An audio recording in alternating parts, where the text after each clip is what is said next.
Right, here we are then guys, we're at our next job. We've got an engine management light to have a look at and the clutch slave cylinder to replace because it's leaking into the bell housing, which ain't good. I had a look at it and there's a load of oil in bell housing, so we're going to have to give that a clean as well once we've replaced it, but that's fine. Right, so here we are, let's get cracking. It's not going to open. So we're going to diagnose the engine management light first.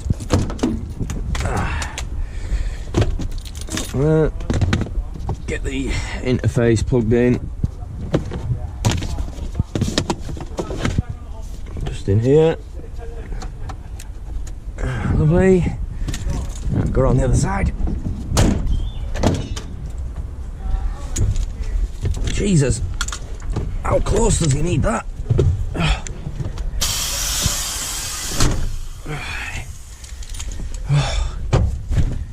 Oh, I thought I was short.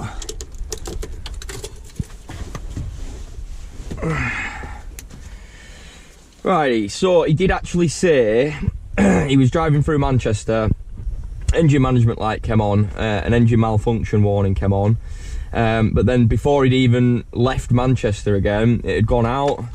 So we'll start it up. So we've got the engine management light that is on. So it's obviously stayed on then, on it.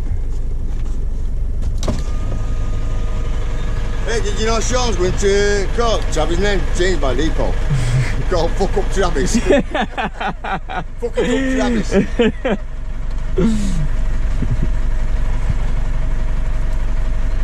I know, he's done a good job of that one, hasn't he? Has this come on, that engine management? It did come on, it's just gone back off again. It were on for a little bit, but it's just gone back off, so we'll see what it is. Probably something to know. Fucking lock sensor. Yeah. That's what they do with this one. Yeah. Right, so as we can see, engine management light has gone off. It stayed on for a few minutes. I was just having a chat with one of the drivers here. So we'll turn the ignition back off, turn the engine off, ignition back on, get my words out. DAF. Right, so here we are. Standard DAF. Standard DAF with a load of communication errors. Absolutely loads. Absolutely bloody loads. Communication errors. Right. Go into the engine ECU and see what's happening.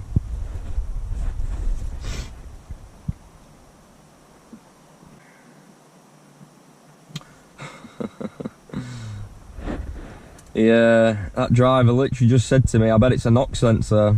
That's funny, isn't it? Internal error of the knock sensor. It's not telling me which one though, which is annoying. So live data, we're going to need to get the engine warm for this. You need the engine to be hot to test the knock sensors properly. Where are we? DPF. NOx.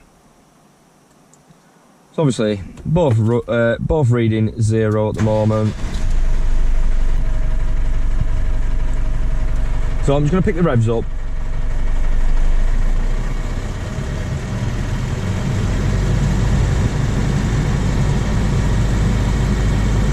Get it warm.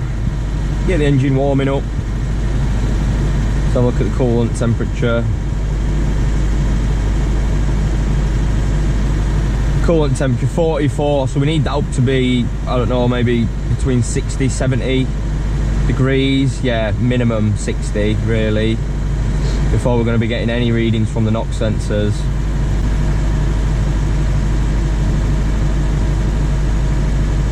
Just checking the DPF as well.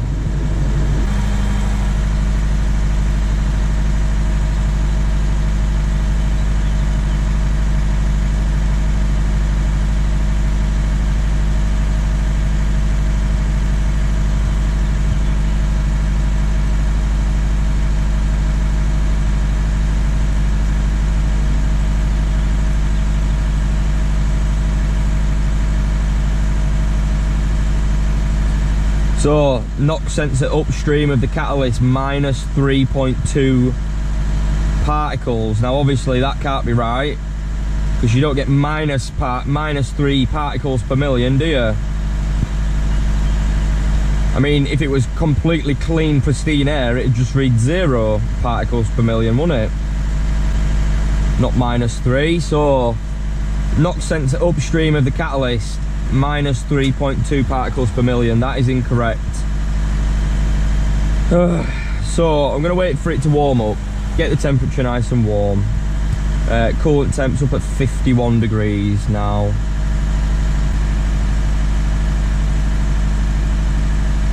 Right, so that's gone all the way up to 88 particles now. See, now the engine's warming up. We're starting to get some readings from these.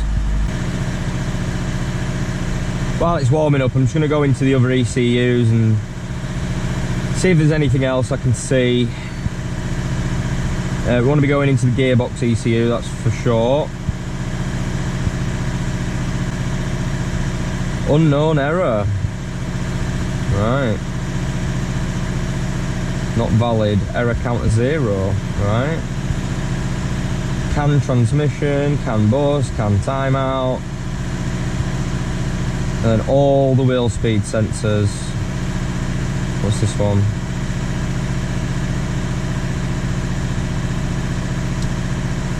So they're probably just a load of crap really, just all to do with the CAN communication. Right, come out of this one. Driver systems, all communication errors. And that's that. Wabco, let's go in here. So it's looking like these are just due to signal errors as well. Obviously they're all inactive. Right, so that looks fine, to be honest. Let's go back into the engine ECU. So we're up to 67.6 degrees, 67.8, and the coolant temp. So let's have a look at our NOx sensors again.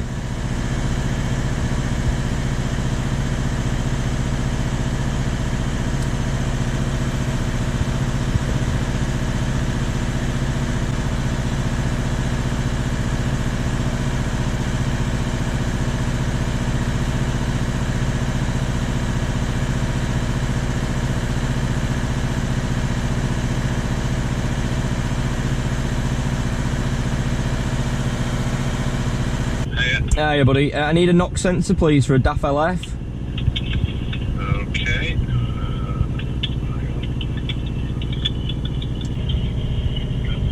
Okay, yeah. It's the downstream NOx sensor that I need please.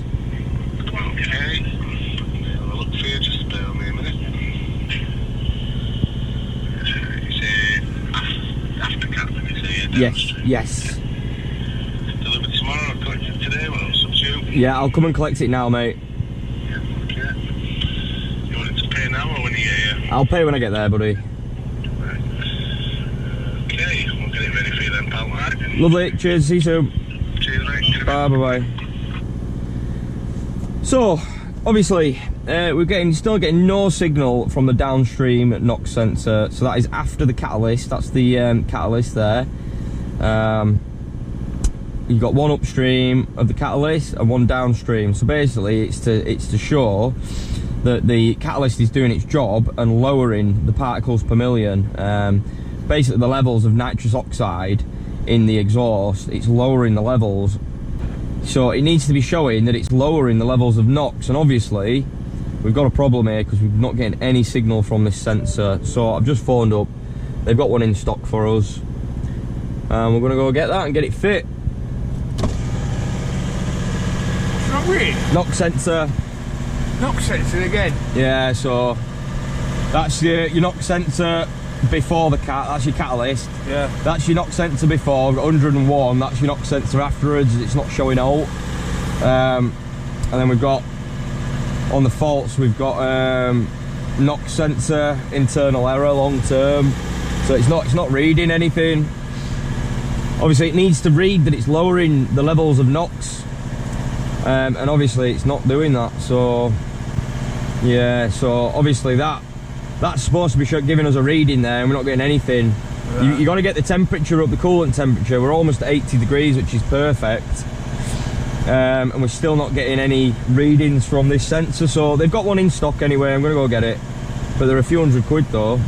They're not cheap. Yeah, so obviously we did a NOx sensor in November 2021. Oh, did that one go? Yeah. Which? Yeah. It'll be 3 years this year then, won't it? Yeah. Yeah. So I don't know if that was the same one that we've replaced or if it's the other one that's faulting now, but it won't be covered under warranty anymore. That's for sure. Right, go tell him and I'll go pick it up. Well, that's not to do with me. No. Doctor's not to do with me. No, it's not. Tell him to bugger off. They're blaming you.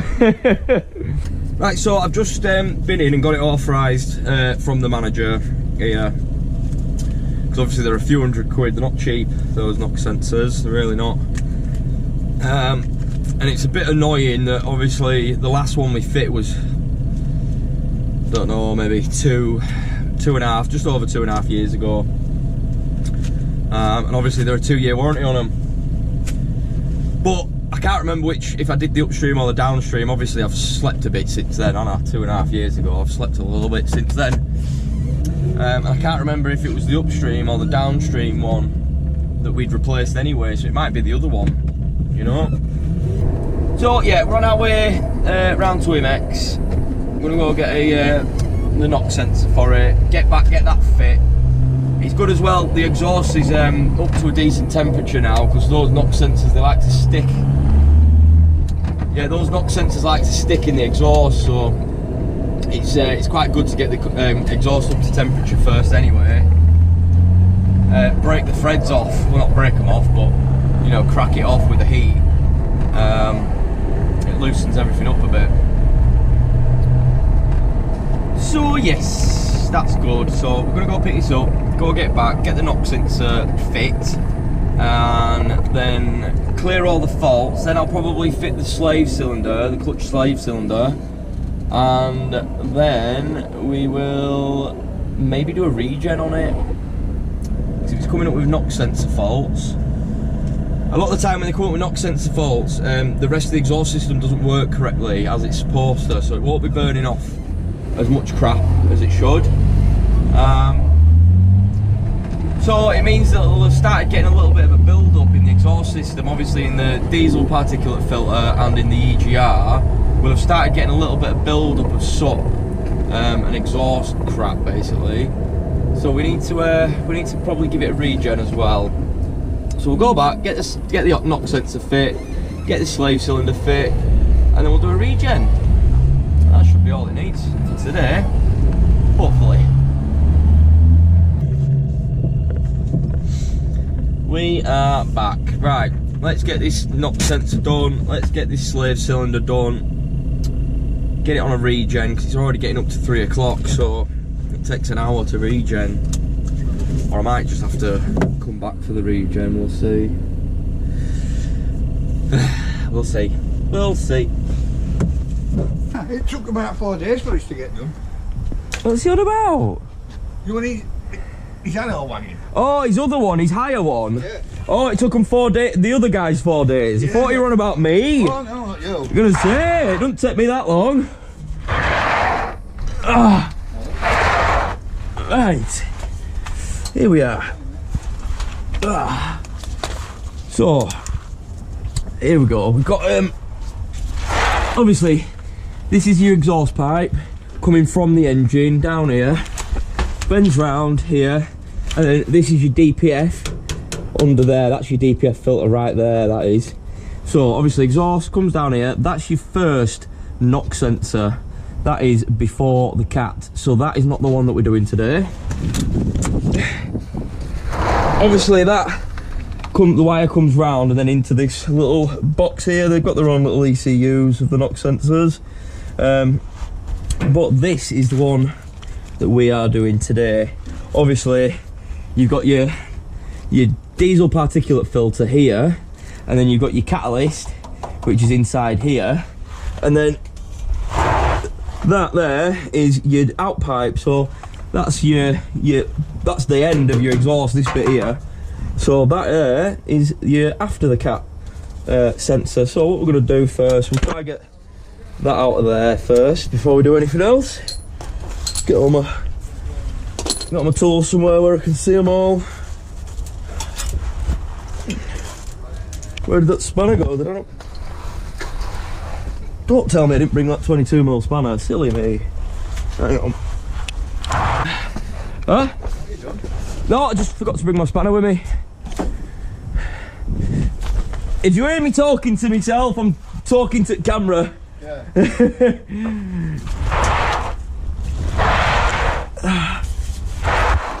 Alright. Lovely.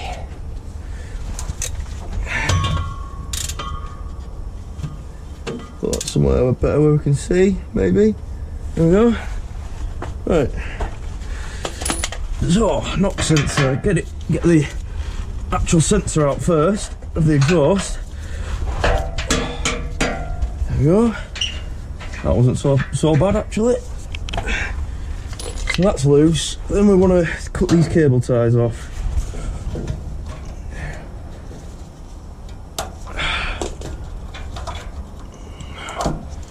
Yeah, I've had to in the past when these have been, because same again, this is getting hot, cold all the time, and I mean red hot.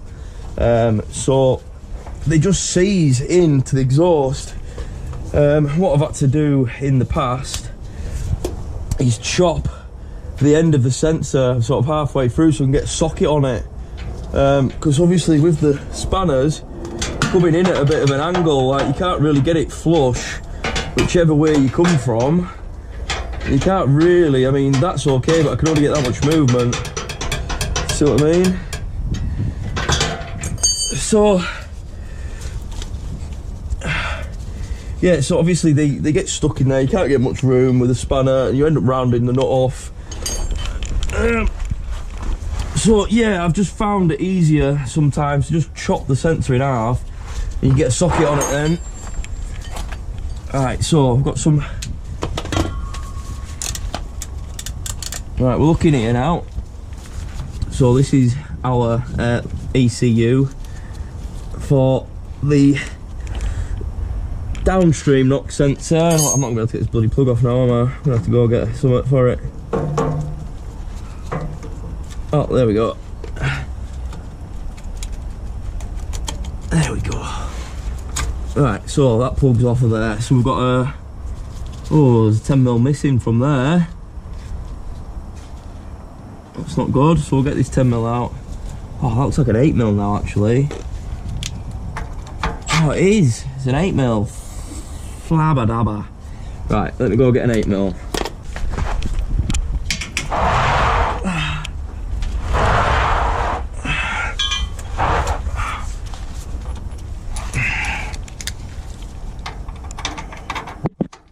Right, yeah, 8mm.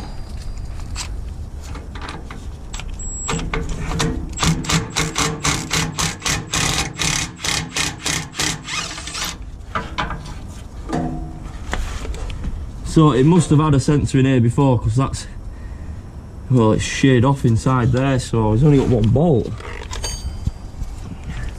So it must have had a sensor before in the past.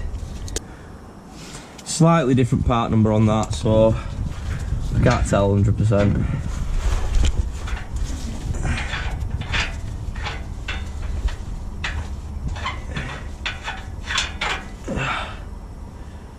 Right.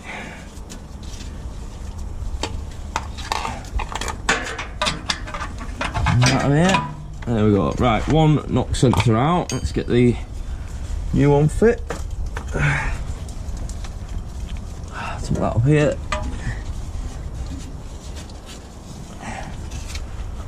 I'll get the sensor in first.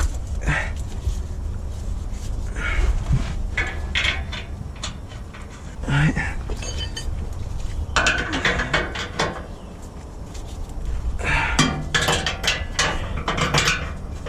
It's just not a great angle to get and a force on really. That'll do.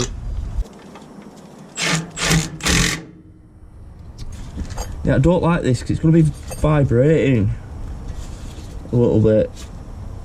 I'm going to have to get something to secure that really, I think, but we'll test it out for now.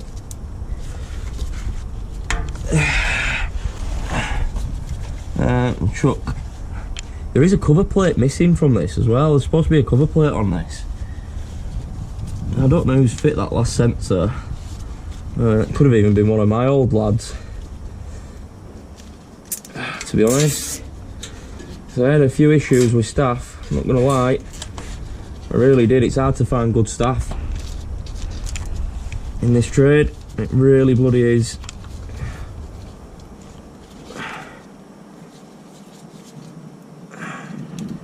It's really hard to find good, reliable lads in this trade. It's so annoying. Right, that's beautiful. So I've got the knock sensor fit. Go get it running again. Get it back up to temperature. Oh, in fact, no. Let's do the slave cylinder first, and then we'll get it up to temperature. Right, so I'll give you a quick look at the slave cylinder as well while we're under here. So this here is your slave cylinder, your clutch slave cylinder. This is what pushes against your clutch and releases the pressure. So as you can see, the inspection hole here, it's just caked in oil.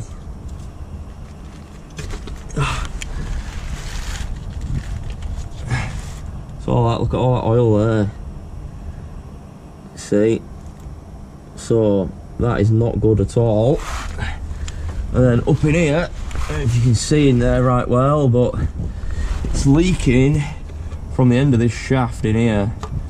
And obviously we don't want any of the oil at all to go on the clutch.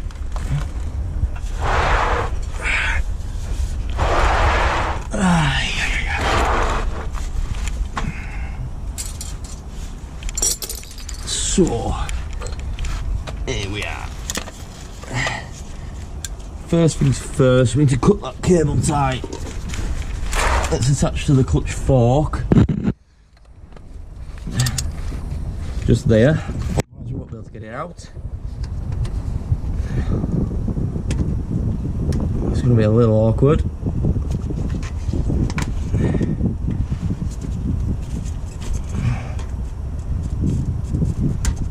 Oh, there we go. Shitty little cable tie. It's not really doing right well anyway, is it that? Right. Then we want to get this cover plate off the bottom. Obviously this is the same gearbox as the one that we've just done a clutch on.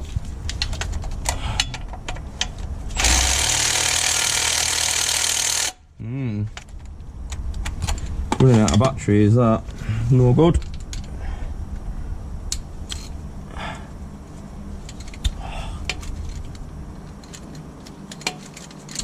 You ratchet, mate.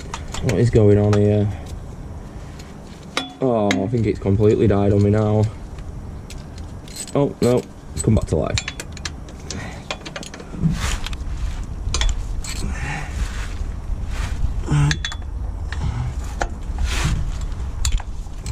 Crack them all off.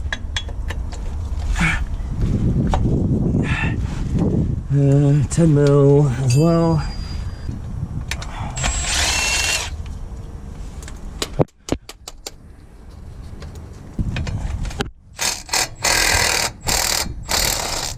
Oopsie.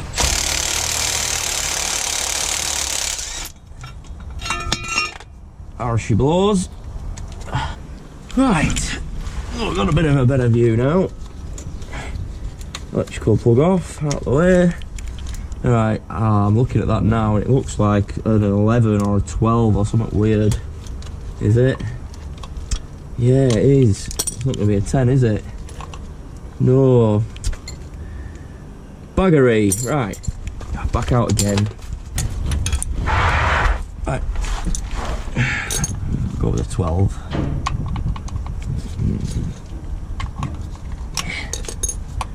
Alright, I need to be careful with this. Oh, lovely and loose. So there is going to be a little bit of pressure come out, that's fine, we'll just bleed it up afterwards.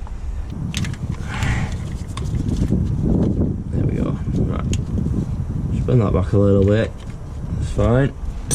Now we want the 13mm back, yeah. Get off of there.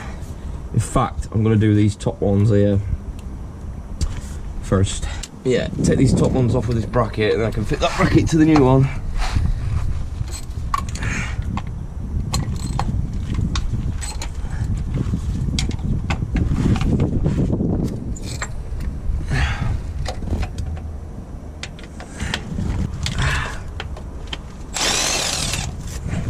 Right, I need to remember where those two go.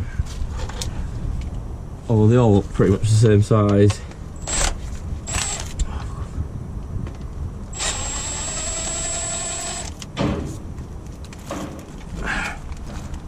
So those two go there. Right, this one now. That's nice and loose already, that's good.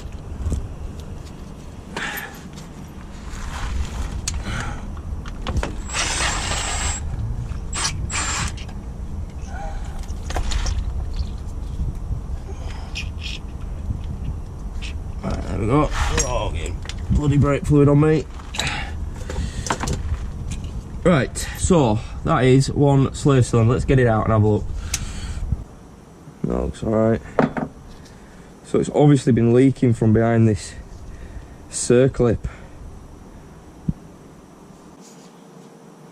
Yeah, there's a load of oil in that then. Yeah, so behind that circlip there's going to be a seal, isn't there? That's going to be leaking. Yeah, as we can see, it's the exact same part number as well. So that is beauty. So we'll get this. I'm gonna have to do that underneath. Bugger. That's fine. I've left my 13mm underneath, so I'll have to do that under there. So I'm just going to have to go a bit crazy with the brake cleaner and try and get as much out as I can because it's a bit of a mess in there. I don't want to leave any oil residue at all, really.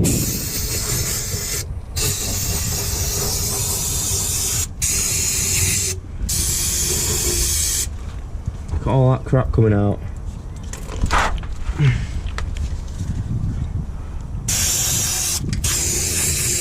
Obviously, without actually removing the clutch, this is all I can do. Or without removing the gearbox, should I say.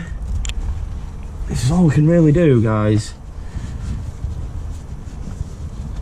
Obviously, that's why brake cleaner is good, because it dries. So I'm just going to give it a right good soak and try and get all the excess out. Flat. My face, lovely. Oh, you can see all the gases from the brake cleaner in there, but if you took a breath of that, you'd get bloody well high. You can really see all the gases in there. Oh, I bet if you set that on fire, it'd go bloody bang. It really would go bang.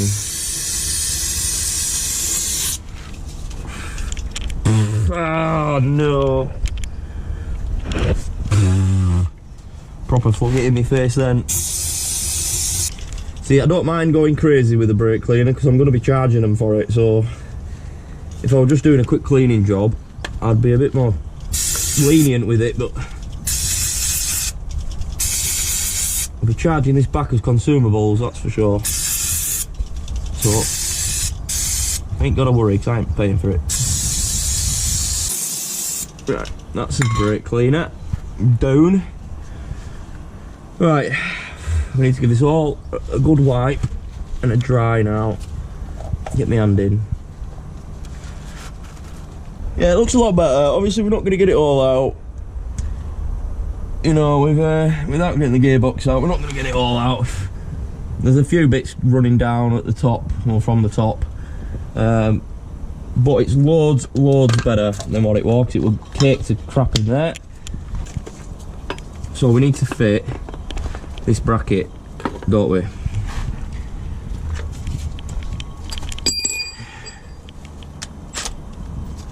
So a couple of 13mm on the end.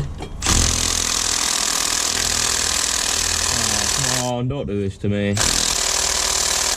Bloody battery is well dying. Right, I'm gonna go change this. Aye, aye, aye, aye. Right, let's try this again. Yeah, it's full power now. Easy. Easy bloody peasy. Like that, yeah. So I'm not gonna tighten them up all the way, I'm just gonna put them in. So we need to get everything else lined up first. So these long ones went in here.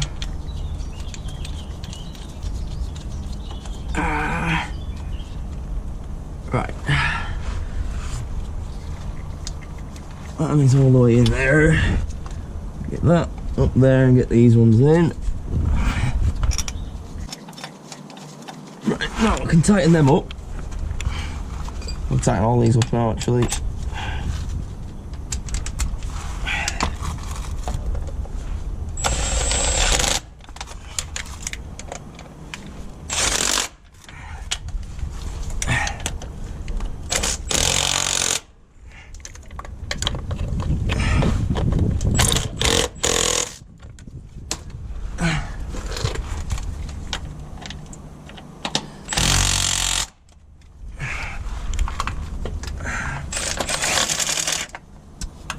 Oh yeah, all going in. Do this one again, because I don't think I did it very tight. No, I didn't. Ow! Got the hydraulic line to go back in. And check the hydraulic fluid as well. See if it needs a top up. I don't think it will, we barely lost any. I just want bleeding.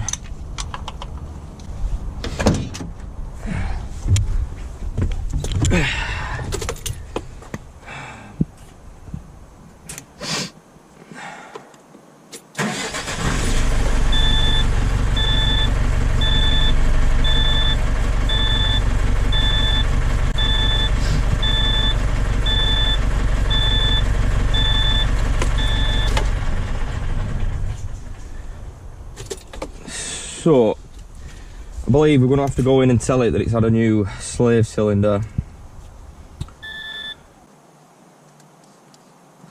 Replacement of the clutch actuator. Confirm. Apply the parking brake. Engine is off. N engage. Confirm.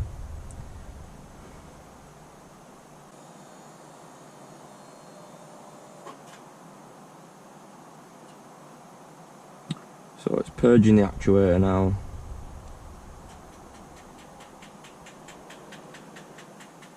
You can hear it clicking.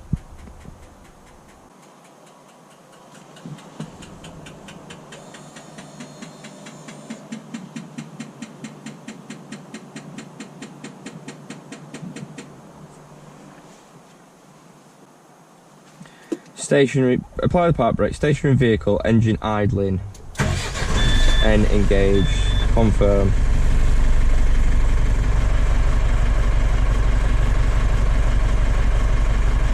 So driving mode, switch position neutral, gear engage neutral, press confirm.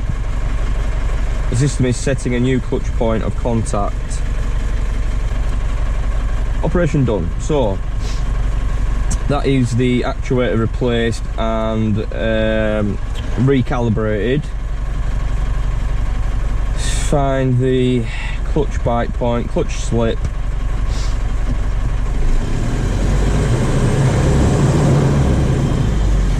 Two secs, mate.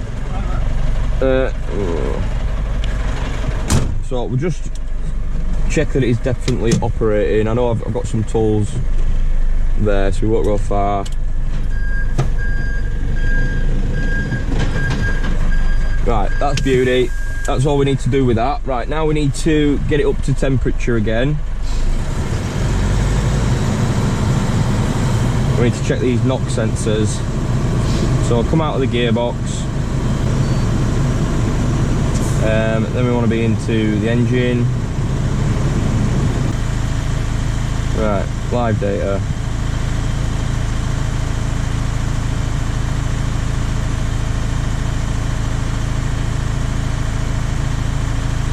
So obviously the engine and the coolant has all cooled down right since I've been messing about getting parts, swapping what we've needed to. That's why we're not getting any readings again now, so we'll leave it running for a little bit and we'll come back to it, I think.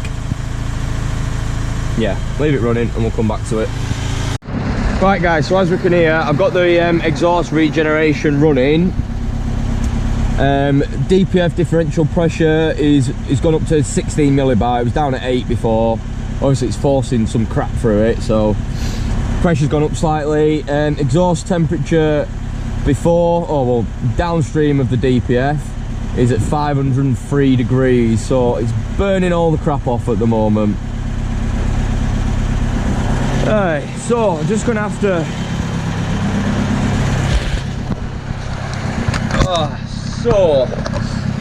just gonna have to wait for it to be done now, for the regen to be done.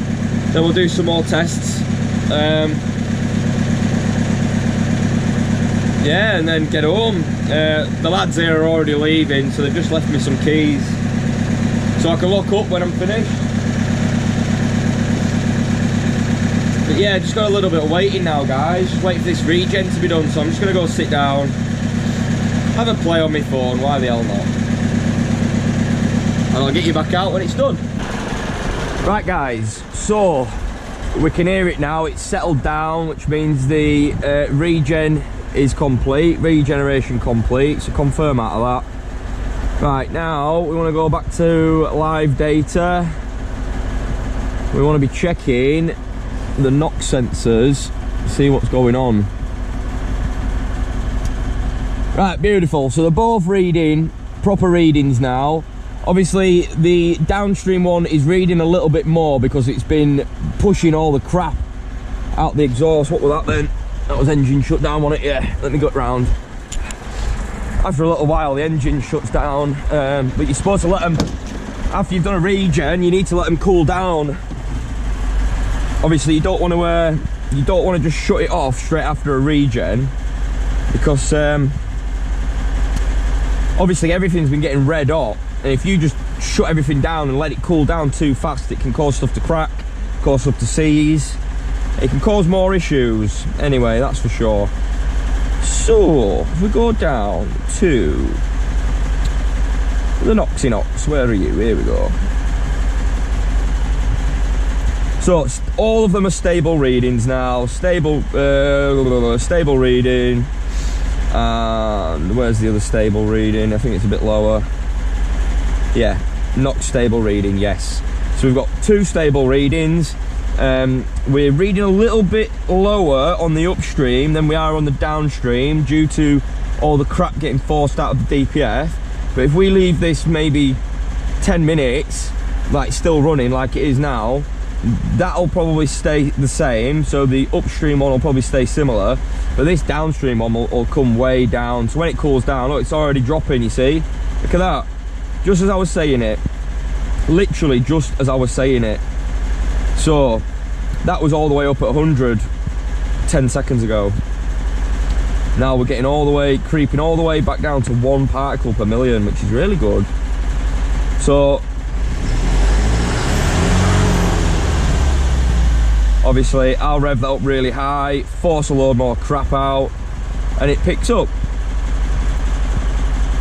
It stinks as well here, proper stinks.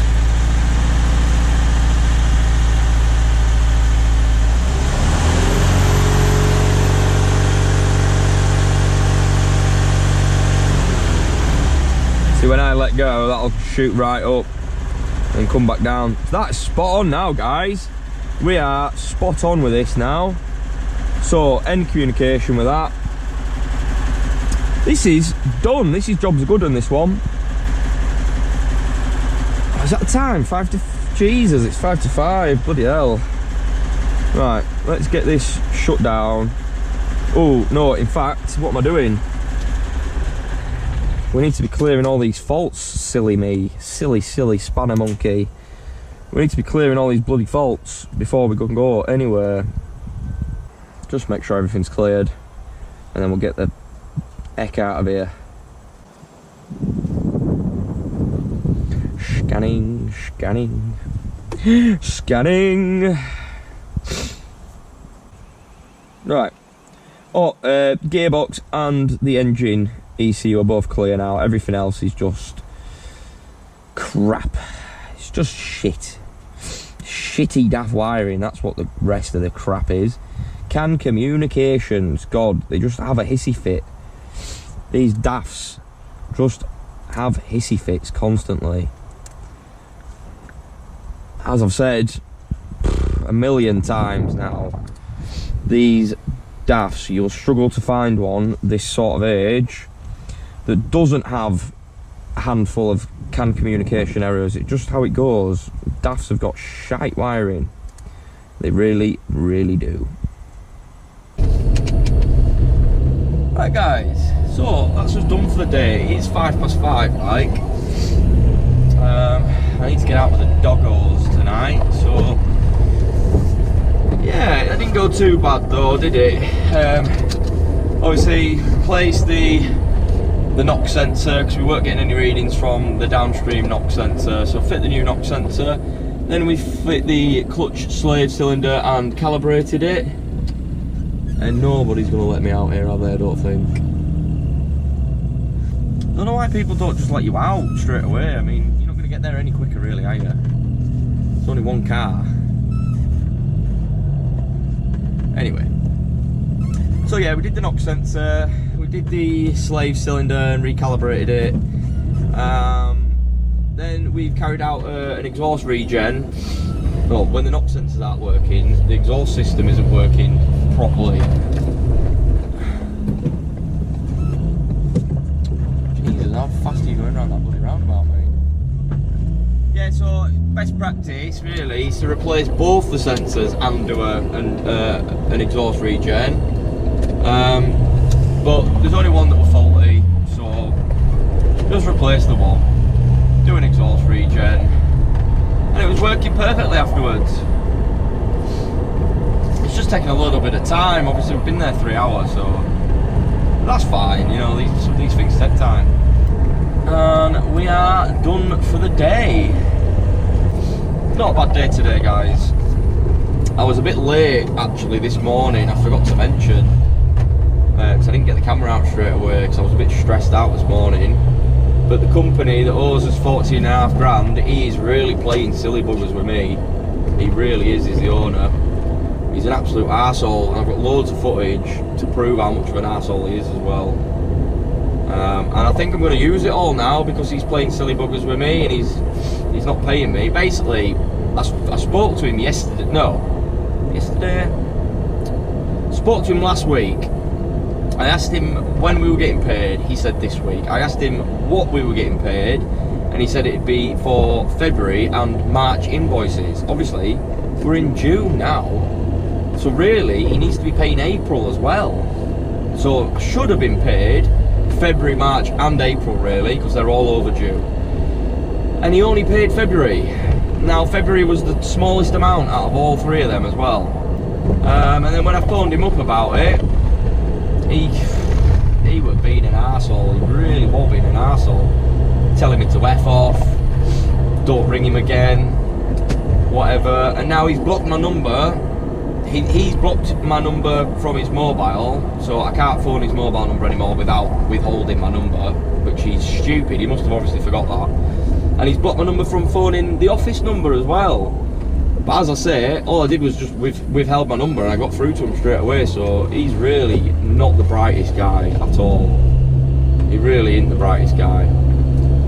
And now I've passed it to debt collectors anyway, so see what happens there. But I'm not holding my breath, I'm really not holding my breath.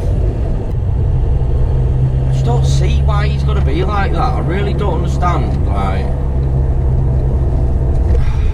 Like I said, everybody who I've spoke to about this guy just knows him as an absolute arsehole. And he is an arsehole, proper arsehole. And he thinks he must think he's like invincible or something. I mean, his company is a multi-million-pound company. I spoke to his debt collection agency. They did some digging into him. They've got £8 million worth of assets in that business. And then obviously they've got a lot of funding as well. They've got a lot of funding from different banks, so if I raise a CCJ and a winding up order, they can pull that funding. And if they did that, he could be shooting himself in the foot, really. If lenders pull their funding, he might have to sell assets. Yeah, instead of just paying me what I'm owed and working with me, he's just being an arsehole about the whole situation, basically. Just see if he'll answer.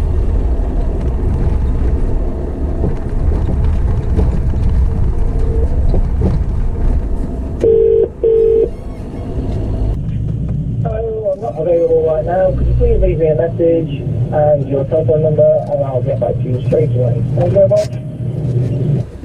So, that is Steve. His name's Steve, and he's an absolute arsehole. Everybody that I've spoke to that deals with him, so all of his customers that I was subbing for and doing all the work for, they all know him as an absolute arsehole. Nobody likes to deal with him. Everyone thinks he's a proper knobhead. And he's the one who's playing silly buggers with me, all because of YouTube. I mean, get a grip, mate. Get a bloody grip. If you see this, Steve, you absolute arsehole, get a grip of yourself, mate. You know, I had permission to film on site. I had permission from the site manager to film. And we didn't have a contract together, mate. We had no contract. We had no verbal agreement. Nothing that I said I couldn't film anyway. Definitely not. You know, we had no contract in place, buddy. And yeah, you're just doing this, you're just dragging it out just to try and hurt me now, because you're pathetic. You're absolutely pathetic. You blocked my number from your mobile and from your office number, but I can just withhold my number, mate, and still get through. You are that dumb, aren't you, really? You're just not quite there, are you? And I bet you've done so well in business because you're an absolute arsehole, because you're a knobhead. Nobody likes you. I bet that's why you've done so well in business, innit? You're an arsehole, aren't you? I hope he does see this. I hope somebody shows him. Because I mean, now, obviously, I'm having to go down the legal route, so it doesn't really matter now, does it? I've got all the evidence I need, all the evidence in the world to prove how much of an arsehole he is, and to prove that he owes us this money and he needs to pay it. I've got all the evidence in the world. Got him on camera twice saying when he's going to pay me and that he's going to get paid and blah blah blah. And I'm gutted because this morning I was just phoning them all and sorting a load of admin out this morning in the office, and I didn't get it recorded of him just going mad at me, just effing and jeffing and saying whatever, telling me not to phone him again, and then 10 minutes later my number's been blocked. Just shows you the kind of guy he is. You don't want to do business with a guy like that. And you know, I really do hope now that we do get a winding up order placed against him, because if he does lose funding, that could ruin his business. He might have to sell a load of assets, he might lose contracts. And you know what? Because he's doing this to me, I hope the worst for that guy. I really do hope the worst for him. You know, I was trying to work with him. I've been trying to contact him loads. I've been trying to start a conversation, a two-way conversation. I've sent emails, I've sent all sorts. Nobody's willing to work with me. He's just playing silly buggers with me. So guess what, buddy? We're going down the legal route. We're going to have to. And at this rate, I'll be chasing damages as well, because obviously I'm late on payments now because of him. To my suppliers and the government, so I bet I'll end up getting fined from the government, because it's late now on a few payments because I can't pay him. I can't pay him. He's 3 months overdue on everything.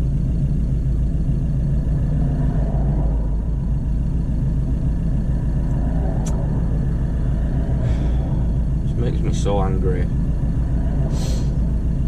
You know, it makes me want to, like, because they're based in Derby, this company, and I'm so tempted to go and just park my van across their gate and just block their gate. You know, if he's going to play silly buggers with me, I could play silly buggers with him.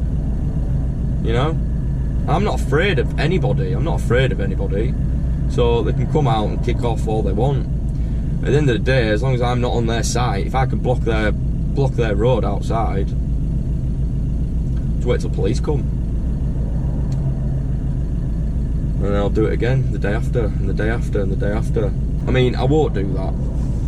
It's a bit silly, but you know, it just makes me wanna do everything in my power to make their life difficult, because they're doing that to me.